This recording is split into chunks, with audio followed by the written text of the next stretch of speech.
Welcome to Rock That Relationship, a podcast about all things relationship with Corey and Tracy. Now let's get real and start creating relationships that rock.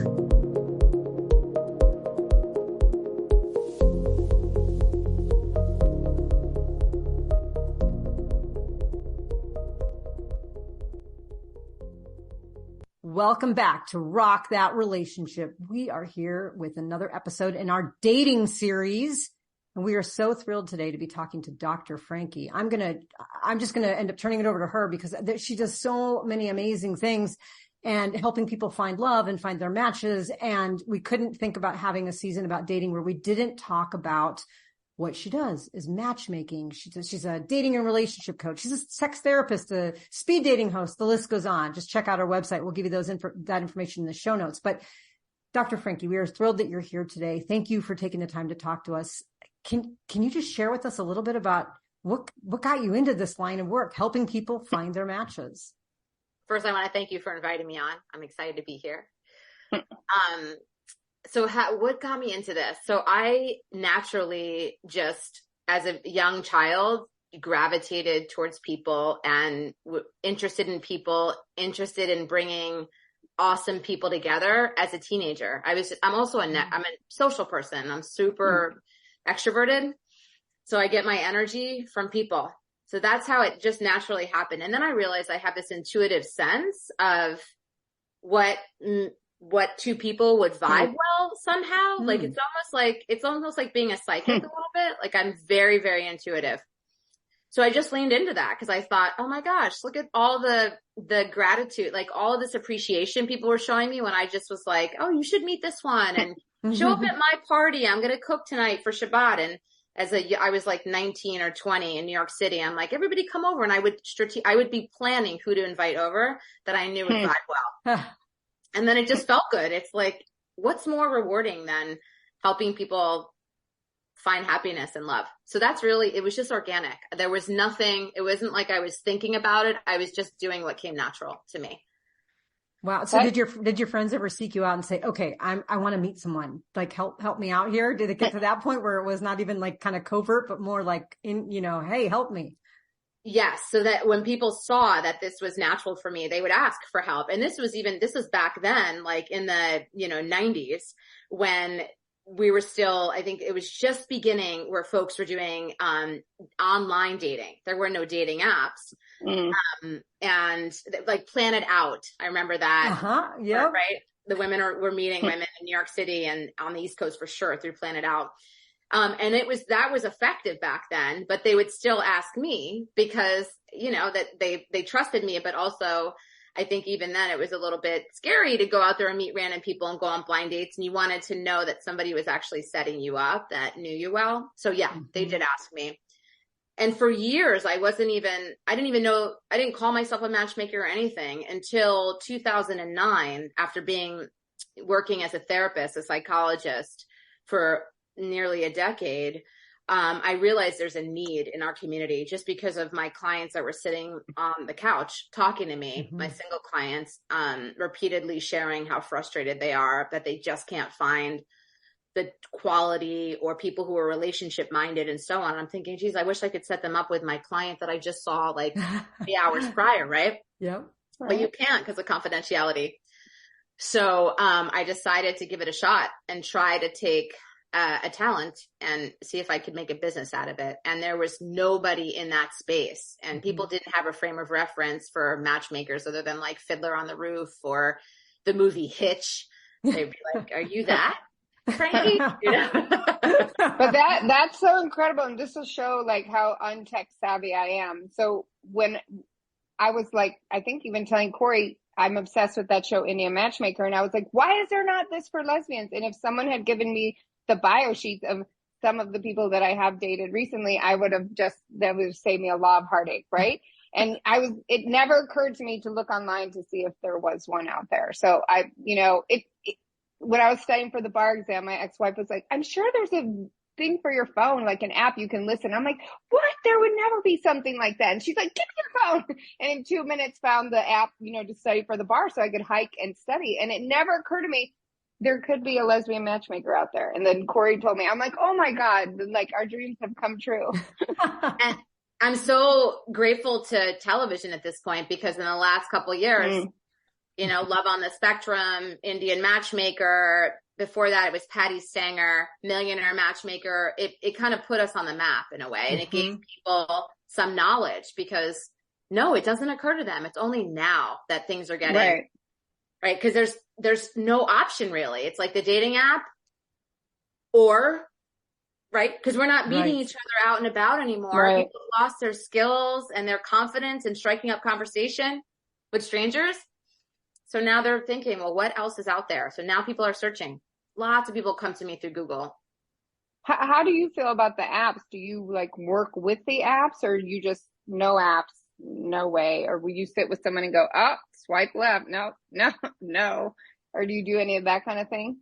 That's a good question. There are matchmakers out there that actually help with dating profiles, that help with responding, and that help swiping. And that's not a service at this point that we offer, but I coach with a lot of clients. So I'll say, let me see your profile. And I'll make suggestions about how they can respond. Mainly a lot of the energy goes into how do they maintain optimism, like their mindset. They're so discouraged, and it doesn't matter how much money you make, where you live in the country, how educated you are. Everybody's feeling it across the board. It's rough on dating apps. So it's sort of like, it's like step into a suit of armor and know that uncomfortable things are going to present, and you've just got to sort of not take it personally. That is the exact conversation that Corey and I had. So she said she went on your speed dating a couple years ago. She also was doing the apps. And by the way, she's written a book about this, which is very funny. And we'll have to send you a copy once it gets published. But she was feeling terrible on those apps. And I was like, look, you can't take this personally. You have, if someone doesn't respond within a day, or you don't know what they're doing. You don't even know who they are. You don't know what's going on in their house. You don't know what's going on in their life. And you're getting a little slice. And it just happened to a friend of mine too, who lives in a pretty rural area, a gorgeous rural area, but she's trying to communicate with people in other parts of the country. And then suddenly they're gone, or they go away for 2 months. And she just got off the apps because she can't take it. And I'm like, I get it. You can't take it personally. It's disheartening, but you don't know what is happening in those people's lives or why they get on the apps. I think a lot of people get on to like, lurk or look, and then they like back out when it could get serious or something. So yeah, there's also a lot of trepidation. Like they've had, it doesn't take much to have like negative feelings around something. If you've been ghosted once or twice, or you've shown up on a date to find that your date looks nothing like their profile, that's enough to then make you feel guarded. So then you're only slightly really making the effort, very little. And it just, people feel that you have to be either willing to really do it. And I'm going to approach this honestly and authentically and be good intention about it, or not. It's almost like, so I always say, step in, give 100%, right, effort, and then step out, like go in and out of it. So that's what I'm seeing people do. They'll do it for a week or two and start to feel stung by it enough to go, you know what, let me step out, regroup, take a deep breath, and then decide to give it a shot again. So just like not over, because you burn out real fast, because it's like rough waters. Well, it's no matter how strong of a person you are, like I'm a rational minded person. I was like, well, I know that there's things going on. I know people aren't responding. I know it's probably not me, but at the same time, it still hurts. Like it still feels awful. And I'm, kind of wondering on your part, like how much of the psychology and therapy work that you were doing prior to, the more of this dating and love relationship stuff really kind of comes into play. Are you finding that you're doing a lot of more of that therapeutic stuff with people and helping them cope with the dating thing? I mean, you talked a little bit about that, but I can see this really merging in a way that is really beneficial for folks. People are feeling really disillusioned and losing hope. Like they're feeling sort of hopeless about it. And the pandemic has only compounded things. They were already feeling really frustrated before. And then we had the pandemic that caused us to feel more isolated, more lonely, less interaction, less social opportunities. Then we lose our confidence, right? Our social skills get impacted, all of that. And right now, there's a lot of focus in my coaching work and in my matchmaking to help people stay positive, because there's self-fulfilling prophecies. If we're feeling negative and we're putting negativity out there and it's affecting the way that we vibrate, like you're not going to attract the type of person that you're going to be excited about. Mm-hmm. Well, and I have to say, like, the apps to me versus what you're doing, your model, people are having to commit, they're having to fill out a lot of stuff. They're going to talk to you, or they're going to do the events you're doing.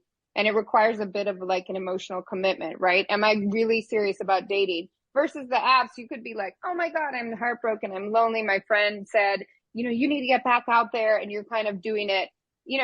I think there's more perusing on the apps. Now, I did meet my ex-wife and another partner through the apps, and so I was lucky. And I think they were some of the first people. And I met friends through the apps, which for me was great. But like you, I'm hyper social, I'm very much an extrovert, and I find it easier. But I also feel like when I go on the apps, which I'm not interested in doing ever again, it's like I'm a piece of meat out there to be, like, I just don't want to do it. Even in the lesbian world, it's not as bad, I think, with men versus women. Men can be a little more,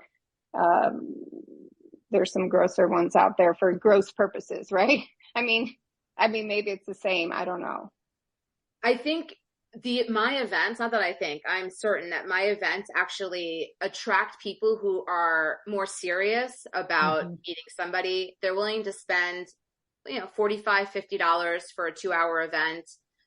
They're willing to show up, up, whether it be physically in person at a venue, or they're showing up on a screen virtually. Like, you have to have your screen open. You can't attend one of my events with, your camera off. Right.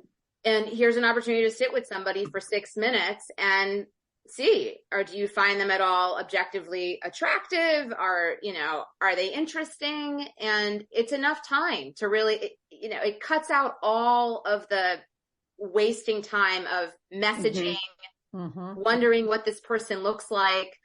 Are they, how do I get them from messaging to meeting me virtually on a Zoom or FaceTime so I can see? All of that is cut out. So it cuts through a lot of that. And it's, people who they're serious. They want to invest the time and the energy. Yeah. Well, and you can feel the vibe too. I noticed that when I did it was, I could feel how I connected with someone. There was one person in particular where the conversation was so easy and it felt like 10 seconds. And I could never have gotten that through messaging. Right. And then we ended up having just such easy conversations from that point. So, I really benefited a lot from that. And I will tell you too, but interpersonally, I went from being a very awkward conversationalist. I'm an extrovert and I'm a professional speaker. But when I was talking to people about dating, I'm like the worst, right? It just like goes out the window. It's like, I don't even know what to say. And at the beginning of the first speed dating, it was like, hello, what is your name? What do you do for work? And by the end, I'm like, hey, what's that picture behind you? Tell me a little bit about the story about how you got that. And I started to see myself actually transform as a better dater, even if I didn't find anyone on the speed dating, at the speed dating events. That's so touching. I love hearing that, because it's, so much has gone into building all the aspects of my company, and people don't realize how much energy, time, patience, stamina that goes into all of it. So when I hear that people are having a positive experience, especially if it feels transformational, that's amazing. That reminds me of why I do the work that I do. Yeah, I'm a better dater. I'm such a good dater. I actually got into a relationship and I haven't blown it yet. So excuse me, I need to jump in here and take some credit for that. I want to take credit for that. I'll tell you, when she and I met 2 years ago, like July 5th, and she was 4th, just had a breakup, and we both went to this, we talk about this all the time, this terrible pool party. We were so depressed. Our friends had each sent us there. And then she and I met, we talked for a while. We both left and cried. I was crying before I even left the front yard. She was crying, and we didn't meet again for a month and a half. And she was a nerd, like a nerd dater. It was awful.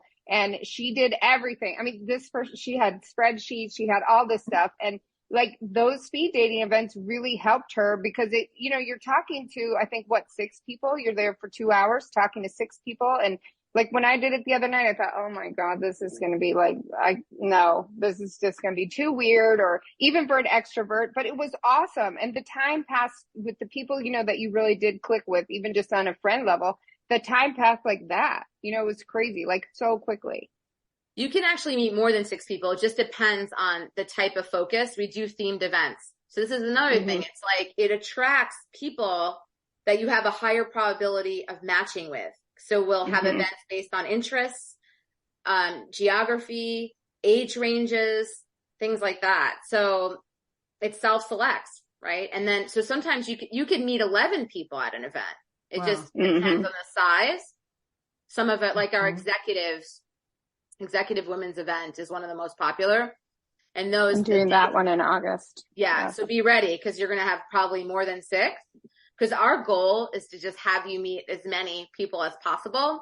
So you may be going on 5-minute dates. So you can meet 11 people. That's great. Yeah. I remember mine were 4 minutes. I was telling Tracy that, and I think it's because it was the career professional one, and there were so many people in there, and it was great to connect with people. So, you know, we're talking about speed dating a little bit, and, you know, most people know what speed dating is. And, you know, maybe you could describe a little bit about what it looks like, because we're talking about the virtual ones, but what does it look like in person? What does it look like virtually? And, you know, kind of how does that process work if someone was interested in doing it?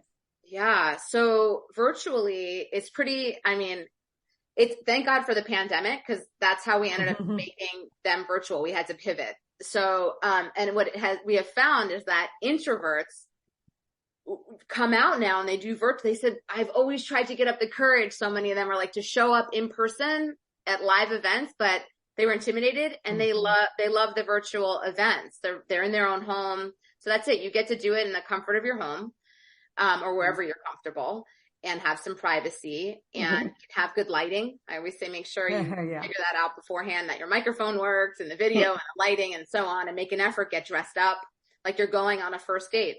Because these are all first dates people that you don't know. Maybe they're going to turn into a second date. And, they're very organized. My events they need to be organized, because people are nervous and they need direction. They need to feel like they're going to be held throughout the event.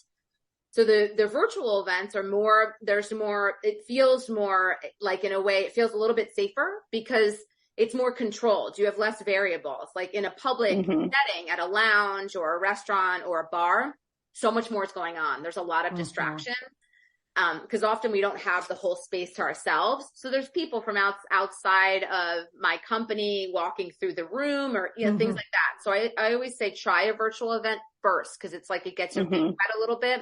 You can feel the pace. So the way it works is we use Zoom, actually, and we're in a main room. And I have 2 hosts, one who works the tech and the other one who kind of warms up the room and helps people socialize in the room. Because there's a few elements to this. You're not going to be able to meet everybody at the event, most likely. Right. So we want people to be able to kind of show who they are in the main room. You know, in addition to when they go into the breakout rooms, because you can match with somebody who you're in the main room with that you never, ever go in a breakout room with. Right. So we rotate you. We'll match you based on my algorithm. You put in your preferences, your age range preferences, your age, how you identify on the masculine and feminine spectrum. I think it ranges from 1 to 5. And the algorithm does the best that it can do with what it has to work with, who's in the room. And it just matches you based on that. And then at the end of each round, you get to put your feedback in. So you can indicate if you want to go on a date with that person, if you'd like to see them again as a friend, if you'd like to connect with them for business, all 3. I always say do date and friendship, indicate both, because people get shy. They feel like it's a big commitment to click the heart. The heart is dating. Yeah. I've thought about changing that icon, like psychologically. I don't want there to be a barrier to connection. So I always encourage the host to say, do both, friendship and date, because you just never know. And then it goes like that. Every 5-6 minutes, you rotate, you come into the main room. There's a few minutes to put in feedback. You get to laugh together as a group a little bit, and you can message directly through Zoom chat. We allow that feature to happen. And then at the end, within 24 hours, you'll get your matches. So as long as you match on the same variable, then you'll get each other's contact information.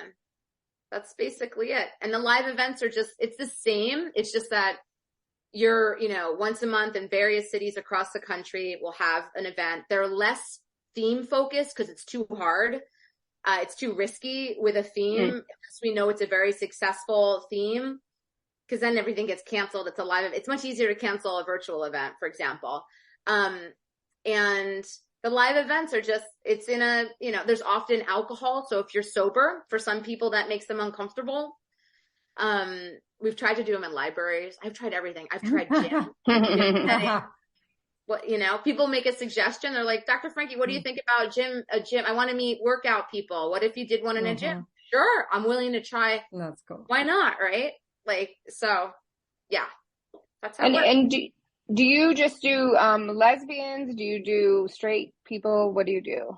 Yeah. So we have, for the last 15 years, we're celebrating in September, our 15th anniversary of launching Little Gay Book. And that is for lesbians, bisexual women, trans women.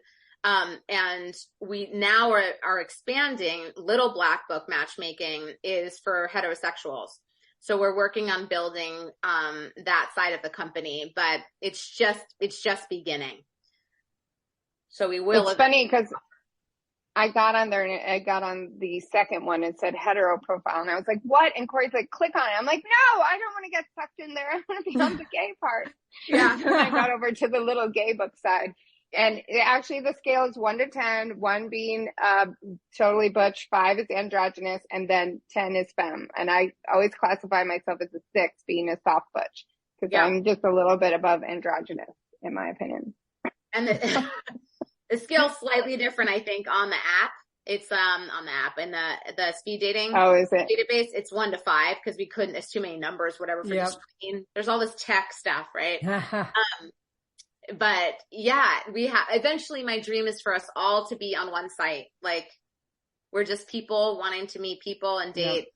But when I started the company, I needed to be very niche specific. Well, do you think there is something like unique about lesbian dating? I mean, it's different. Our culture is different. So yeah, there are things that are unique and different. One main thing that two things that come up on a regular basis is that we don't have a sea of options. We have little ponds all over the country. And we need to be open to dating outside of our little pond, especially if we've been living in that area for more than 5 years, I would say. I'm picking an arbitrary number, but for a while, and we're social. Like, we haven't been in a long-term relationship, just hanging out with our little group. And there's like 1 degree of separation for us because we don't have the volume that you have, the volume of options in the hetero world. So that's an option that I think people need to consider. And the pandemic, that's another blessing. It broke the barrier of dating outside of your area. Like, people are so much more open to going on a date virtually with somebody in another state than they ever were, which as a matchmaker is thrilling. It's just like exciting. Wow. So many people look up. Yeah. The other thing that's really different is that women are specific, like you said, about you identify as soft butch. The way they identify, their gender expression and what type of women they're attracted to on that scale matters. I mean, whether they like the labels or not, we know either, you know what I mean? Some of us are attracted to a full range, femme, butch. And others are just like, you know what, Frankie, I like women on the feminine side, or I like women on the masculine side. And that is something we take really seriously in our process of matching. Just like we look at a lot of variables, but that's one that is for sure. Like, I will never send them on a date if they tell me they're attracted to a femme with a butch. It's just, wouldn't do it. Yeah. Wow. So cool. I mean, as you're saying this, I'm thinking, yes, totally makes sense, because it's been a very long time since I've identified as heterosexual. So it's like some of these things I forget that are really important caveats. But, when you're talking about matchmaking, we kind of see how speed dating works. I've never done actual matchmaking. I have watched some of the shows and things, but how does matchmaking work? Like if someone comes to you and says, I want to find somebody, like, what do you do? How do you work with them? I get to know them. I interview them. I do a compatibility consultation. I spend about 90 minutes with them, sometimes longer. And I ask them a ton of questions, like anything that you can imagine when you think about compatibility that would be important to consider, I ask. So it's like, religion, were you raised with a religion? What do you believe in a higher power? What are your deal breakers? What are your must-haves? What do you do for fun? Tell me about your career. Do you like your career? What drives you? What are your passions? What are you working on? Are you hoping to accomplish in the next 3 years? Stuff like that. So I figure out what makes them tick. And then what type of person are they looking to find? Like what's important to them? So collect all this data. So there's data, and then there's also my intuitive sense. So I'm getting a feel for their vibe. Is this person likable? Are they guarded? Are they open-hearted? Are they optimistic? Are they glass is half empty kind of person? Are they, noticing any personality disorder stuff? I'm a psychologist, so that makes me kind of unique in the world of matchmaking. There's very few matchmakers that are behavioral experts, psychologists. So I try to feel out for that, for substance, abuse dependence, for personality disorders, for people who haven't done growth work.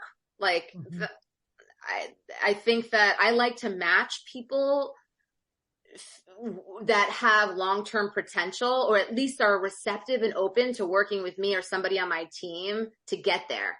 They feel like that's important.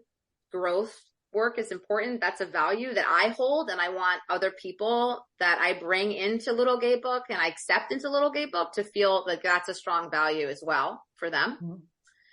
And then so once I do that, my team and I searches and screens potential matches for our clients. We'll work together for a period of time. Usually it's a year. And we're interviewing, we're vetting, and we're coordinating the dates, finding out what works for each of them. Some people want to go on a hike. Other people want to go to dinner.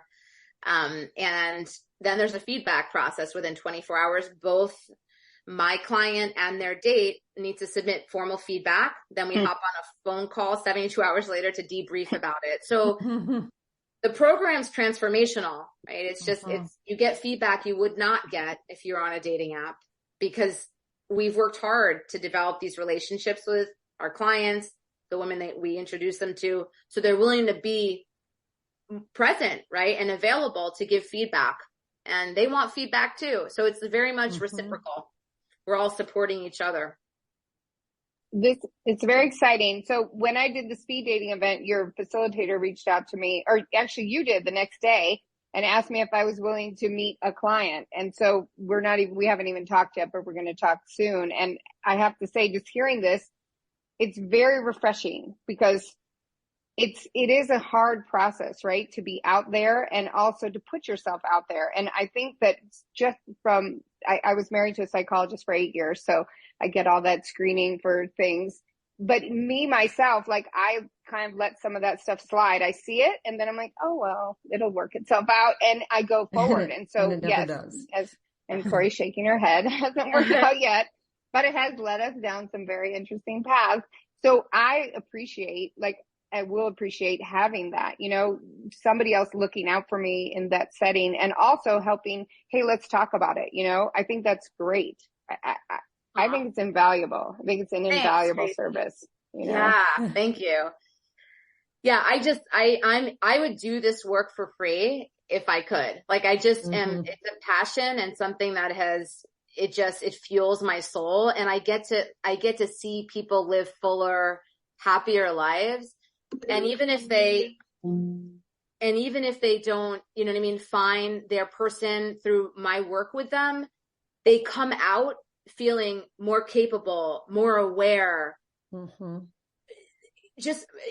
hopeful. And that in itself it's like a blessing. I get to touch people in such a way that it allows them to live healthier, happier. So I'll continue doing it. People say, are you going to ever stop? I'm like, I hope not. I hope to continue. Why not? Don't. Well, and I think people fear like putting out money, right? The apps are very inexpensive. You can get a 6-month thing or month to month. And I have to say, looking at these people are like, oh my goodness, I don't want to put out the money. But, and Corey doesn't like it when I say this, but you are adorable. You would be like, just to even get the opportunity to sit down and talk with you, I think would be, I mean, you obviously know what you're doing. You know what you're doing in so many different realms. I think just experiencing that with you and your facilitators who are very professional, it's a learning experience. It's worth the money, you know? And I haven't put the money out, so I'm not, this isn't a promo, but like, I totally would after this. Like, yeah, thank you.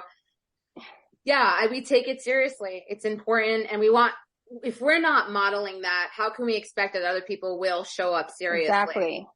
Exactly. And you touched on something too, as well. Like people will say, well, Dr. Frankie, how do you meet people? How do you find matches for me? And it's literally everywhere. So I will have my hosts, they know who I'm working with individually. I have them keeping eyes out there and letting me know, did anybody attend any of the events that could be a potential match? I could be out and about somewhere, standing in an airport, and somebody looks interesting to me. I'll approach them and introduce myself and see if they're single. They find me through, I wrote for Curve Magazine for many, many years. I've been on MTV on Are You the One, which is a dating game show several years ago. People find me that way. So all different ways, like wherever, whenever, it's just, that's a matchmaker's life. On podcasts. You know? Exactly. Yeah. Exactly. Wow. So speaking of like the dating shows, the reality dating shows, you know, you mentioned them earlier too, like this idea of Indian matchmaking or Married at First Sight. I have a friend of mine who says that she won't watch any of the dating shows unless they have actual like psychologists doing like algorithmic matches, because that's the only legitimate way. She does not like other shows where you just sort of, you know, have these other contrived ways of being stuck on an island and figure out who's going to be with each other. She's like, I want to know that people are matchmaking and doing this scientifically. And so, what is your take on those? Are those doing, I mean, you said given matchmaking a lot of exposure, but is it good? Is it validating like what they're doing, or some of the stuff kind of like, ooh, that might not have been the best matchmaking that they did, or I don't know if they're just using the term matchmaking, you know, kind of what's your take on those? Great question. It's made for TV. It's made for entertainment. Yeah. So like the Millionaire Matchmaker, a lot of like the business model is similar to the way that I do things, but I don't treat my clients that way because like it'd be boring for a camera to follow me all the time, I think, because I'm not trying to attack my clients and like verbally assault them. But that was what made her so interesting, was she was just like, she would dig right into them and shame them on national television.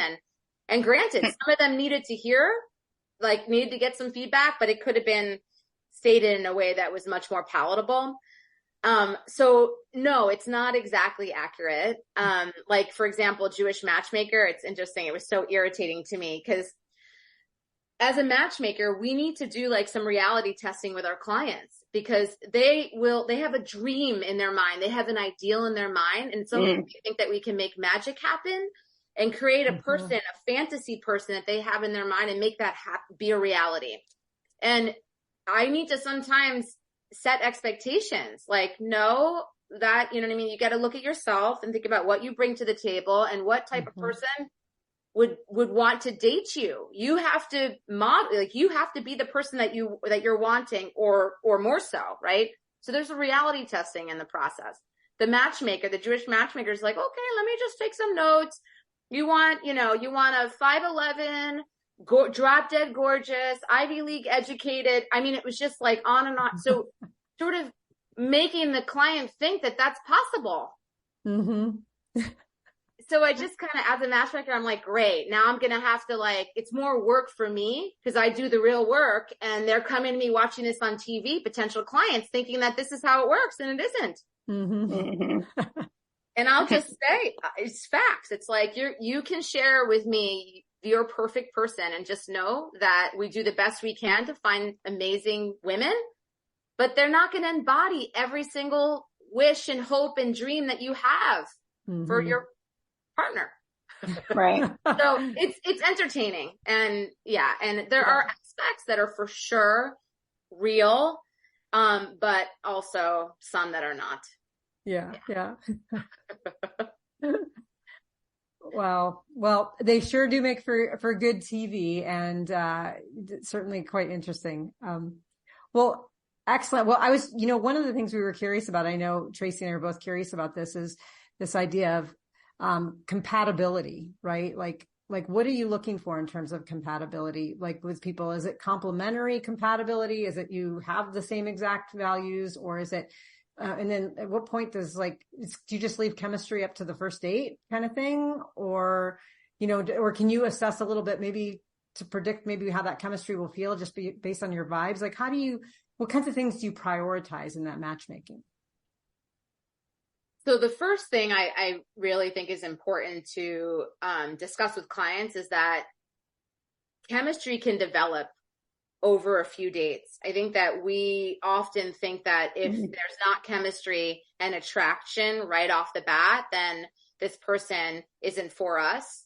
And I think as we get older, those fireworks and that kind of chemistry, it's more rare because we've lived life. We've had bad experiences in relationships. We're just more serious about our life, and we're more fearful. We're more guarded. So that kind of, it suppresses, or it makes it harder to have the firework effect. And I think people need to be more open. And so I don't say on the first date waiting for look for that chemistry. It's great if it's there, but if you feel like that person, you enjoyed their company, you felt good in their energy, and you're curious to learn more about them, even though you're not attracted to them, you go on another date. You give it 2 or 3 more times. If every time you walk away feeling pretty good and still curious to learn more, while acknowledging, okay, I'm not sure I'm attracted. Because sometimes attraction just develops. You got to give it a chance. Yeah. What else do I look for compatibility? So they both want the same thing in terms of a monogamous relationship. I match for monogamy at this point. They are interested, they need to be if I match people all over the country. So they've got to be open, right? Somebody has to be open to relocation, or maybe they both want to be in the same city. There are overlapping interests and some differences. You don't want to date your clone, right? So you want to date, keep it interesting. So I look for similar interests and different interests. Some people don't want to date somebody with children. Some people want to definitely have a child with somebody. So there's so much I look at. For lesbians, animals. It's a big one. Yeah. Dogs. Yep. Dogs and cats. Right? Many women have cats. Many women are allergic to cats. So yeah, it's we look at the big stuff, and then the small stuff too that can be big. If somebody's allergic, even if they're a perfect match, there's nothing I can do about that.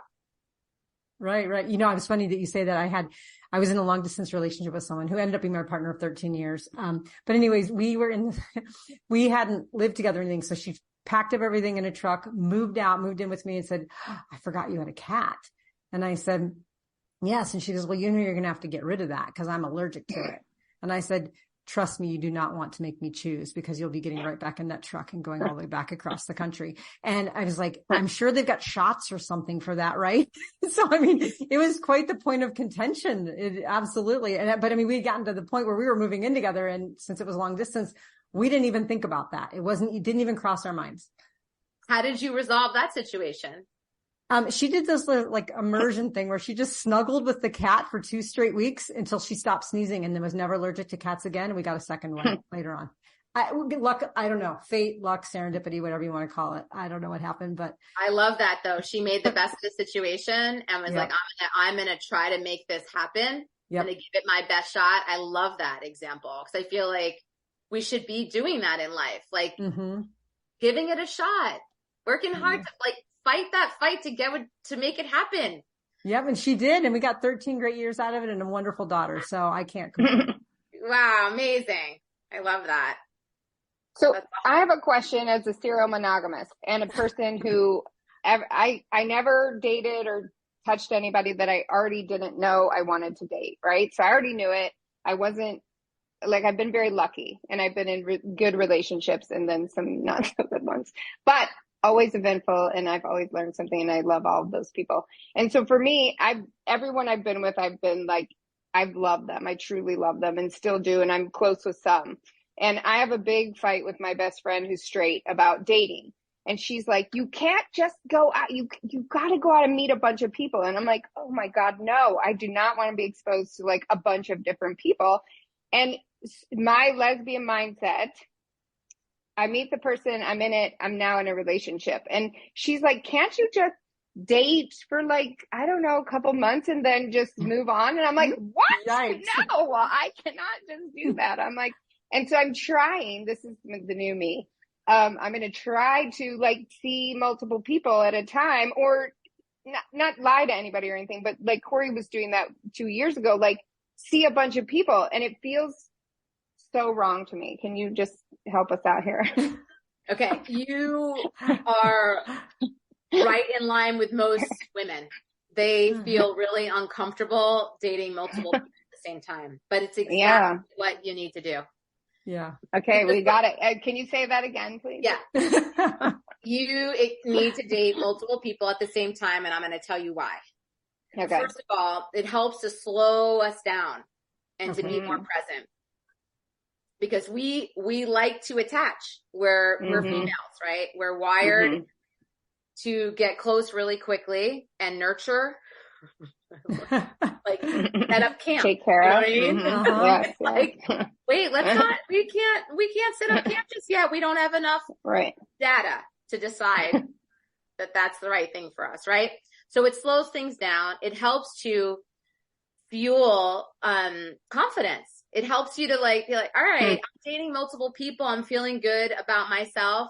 I'm, desirable. I am also vetting, right? I'm part of this process. It's just because somebody's interested in me, because a lot of people get chosen and then they go, oh, I got chosen. Right. So this must be right. No, you need to be choosing. So it helps you to compare and contrast. You can't, when you're looking at one person and you're focusing only on them, where's the comparison? Right. Also, when we're dating, it should be assumed that you're dating other people. There's no reason that anybody should be making an assumption that you're exclusive with them until you say something or they ask you. But that and you don't think that exclusivity talk should come day 2? No way. No way. No, but it feels so wrong. It feels so wrong to like, and it's so right. I mean, it feels good, but it's like, I don't know. I'm so conflicted about it. So I'm glad we have an expert telling us that it's okay. It's totally reminding me right now, like my kids, I have twins that are 18. And I'm literally pushing them out of to go to college, to a university. And one of mine, just as my daughter decided she's going to go to community college, she last minute has changed the entire plans.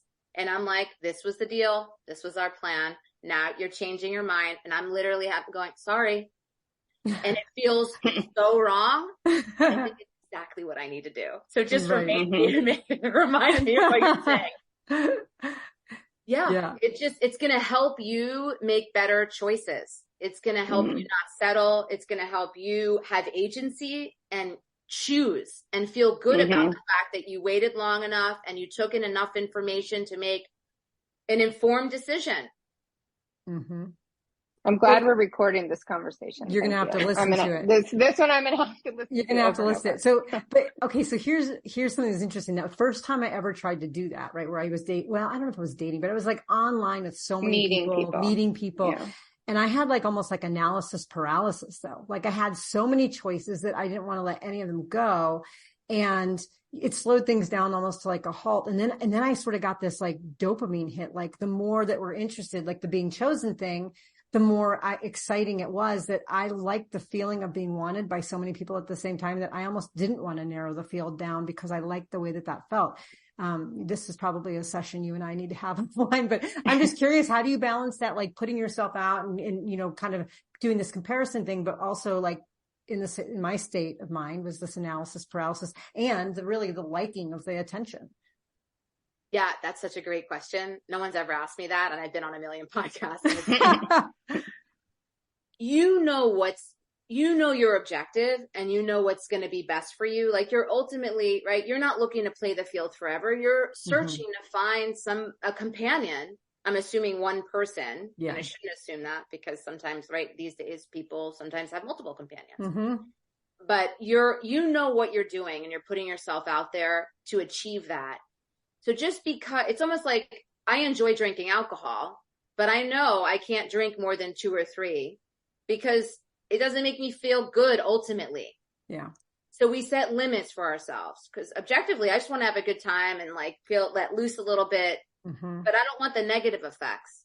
If you keep sticking yourself out there in the field and enjoying all this attention and feeling wanted, and you just get stuck in that, you're not reaching your objective. So is the objective for matchmaking always a life match or a long-term match, or, you know? Generally speaking, if you're going to hire a matchmaker, there's a big financial investment. There's an emotional investment, a logistical one. My clients are usually looking to find somebody to spend, you know, hopefully the rest of their life with, or for a good amount of time. They want a long-term relationship. And has doing this work reinforced your belief in, like, I mean, when I was a teenager, I'm like, I'm going to be with one person my whole life and that's how it's going to be. And I turn out to be a serial monogamous, and I'm trying to break that pattern. But I've had some very, very good and long-term relationships. And I'm, you know, like I said earlier, close to those people, and I don't want to lose them out of my life at all. But do I believe anymore? Like I have on my vision board right next to us, get married, but it's like, I just was ground up by 2 people who were professing that, but then not serious about it. And so I'm trying to remain open. Does doing this work keep you open to that idea that there really is like a match for someone, that there really is a life partner out there? I don't believe that we have one person that's our soulmate, perfect person that we need to be with forever. I think relationships run their course, and even short relationships can be really powerful and transformative and be really good. And there are some long-term relationships that actually there wasn't a lot of growth in sometimes that I find in my work with clients that wasn't so good.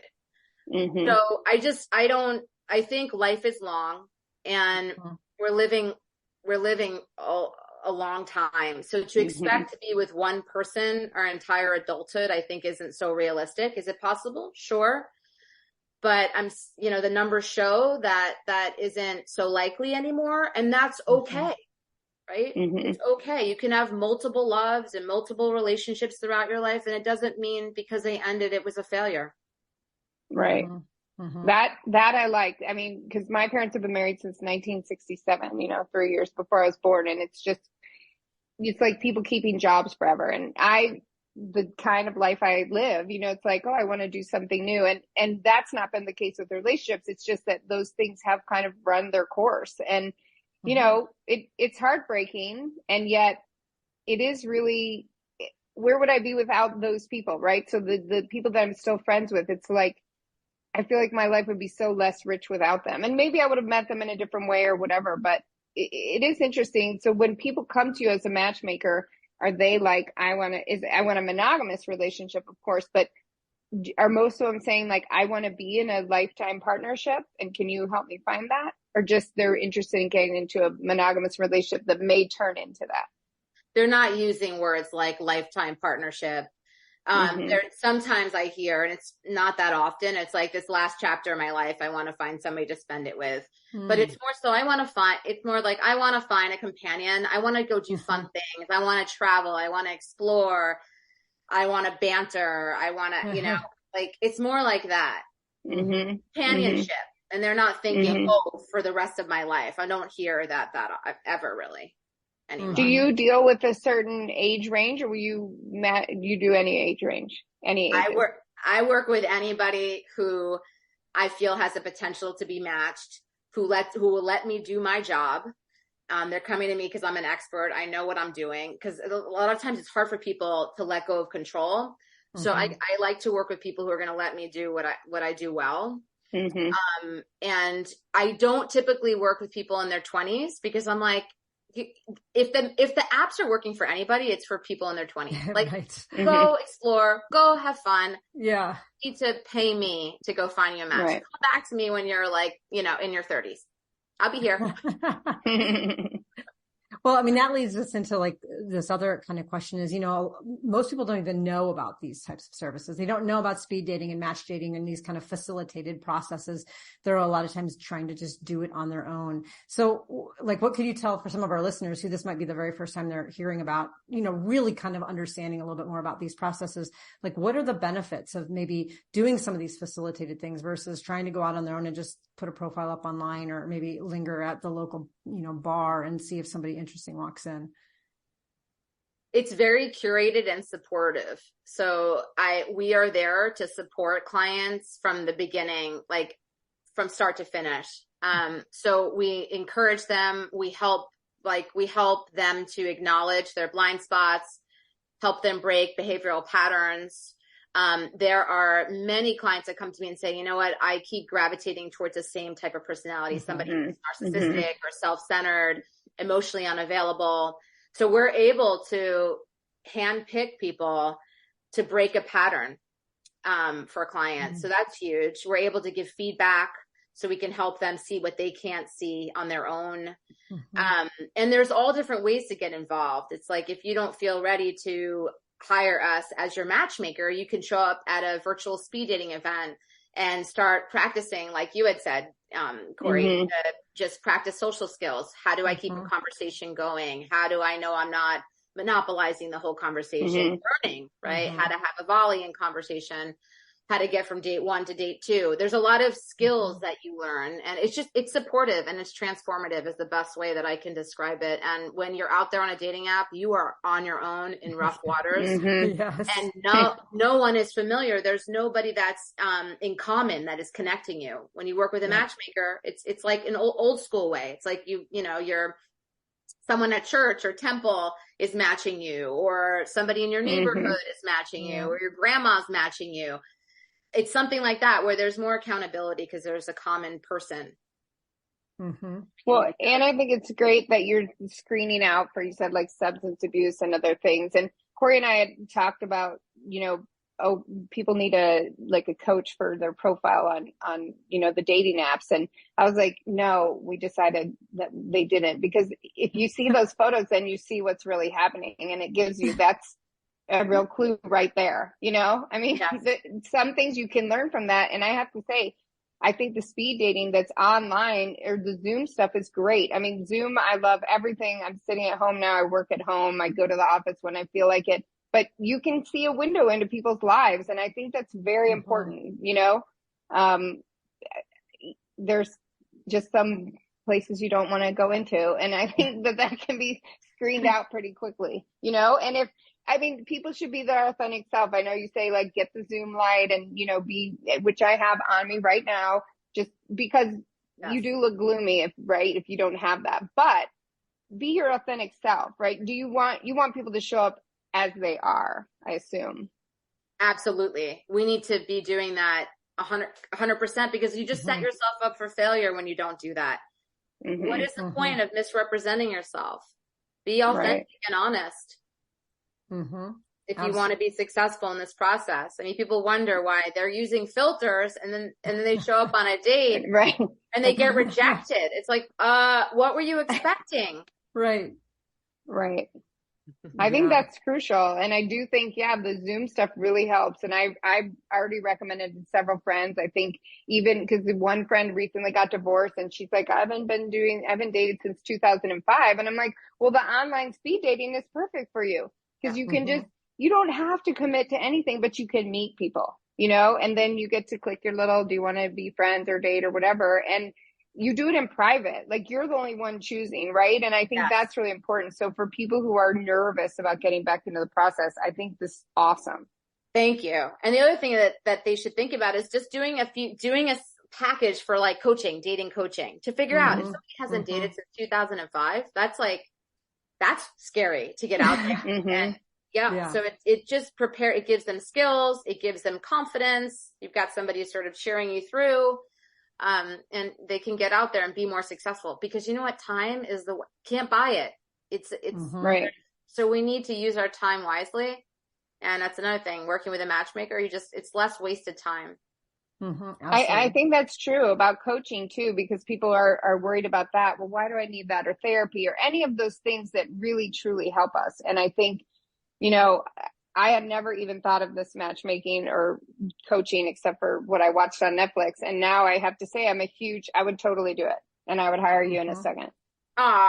Thank you. Yeah. It's funny, right before this, my partner asked me what I was doing. I said, I have an interview with Dr. Frankie. And I told her who you were. And she's like, oh, she thought I was doing like a matchmaking interview. And she's like, oh, I thought we were in a relationship. And I'm like, we're just in the podcast. Yeah. So, I hate to break it to you, but this is the way you're going to find out in season 4. Exactly. It's time even though you just moved in, it's time for you to go. Right. Why don't you listen to one of the last episodes, and you can find out that we're breaking up, that I'm doing matchmaking. I do want to say one other thing too that I thought was really cool when you talk about creating kind of a culture of support. One of the things I found from speed dating, there was one particular one where I connected with a few folks as friends, and there was one person that we stayed in contact for quite a while, talking to each other about being in the dating world. We didn't want to date each other, and we found I found somebody else who was going through what I was going through, because no one else at the time, Tracy had just entered into a new relationship. I didn't have any friends that were really like in the same, like kind of voraciously, seeking a partner like I was. And it was really kind of cool to meet other people like that. So I found community there too, which I thought was really neat. Yeah. So important. A sounding board. And we need other people just around connection. us. Right. Yeah. And also to keep it light and laugh about it. Don't take it so seriously. Dating is hard. Just find somebody who's also going through it. You can just laugh about it and stay positive. That's how you stay positive. Yeah. I have to say, in my defense, even though I started a new relationship, I was available 24/7 to Corey. And one of my whole things in life is creating community. And I've been a person who's literally bounced around the world, and I've gone here and there. And now Corey's gotten me to settle down here, and I have this great townhouse. And after every relationship ends, I'm like, I'm out of here, And Corey has really helped me to settle down. And one of those things is creating community. And I think we forget we can create community with people who aren't next door, like doing that speed dating. I'm talking to a friend now in New Mexico, in New York, in Denver. I told you I invited the one to come stay here for the winter. Like it really, it's amazing. Cause I was like, oh, these people are all from all over the country. And then I did it, and I was like, you know what? This is awesome. Awesome, Really quickly, I know we got to stop in a sec because I got to jump off, but I have a community. It's called the Little Gay Book Community, and it's a private community that there's a social media component, but also we have live events every week. And there's a happy hour that I host where people can get support from me as a psychologist, matchmaker, board certified sex therapist, all of that. So something for folks to look for on my website. They can join. There's a membership fee, and it's a tribe of awesome women supporting and uplifting one another. So just made me think of that. Awesome. Well, I know you have tons of resources and tons of programs and things offered. We'll make sure to put in the show notes a lot of ways that people can get connected with you and find out more about what you're doing. But we really appreciate you taking the time to be here and have this great conversation with us. It's just so uplifting to think about all the efforts you're doing to help people find the love that they're looking for. So Dr. Frankie, thank you again so much for being here. We really appreciate it. Thank you for having me on. I so appreciate you for giving me the space to share what I do in love. And it was a pleasure. Excellent. All right. Well, to all of our listeners out there, again, thank you for tuning in, and make sure that you go out there and rock those relationships. If you liked what you heard, check out our show notes for resources from today's episode. Make sure to follow us on Facebook and Instagram under Rock That Relationship, and go to our website at rockthatrelationship.com for updated episodes and more great information. Thanks for listening. Now go rock those relationships.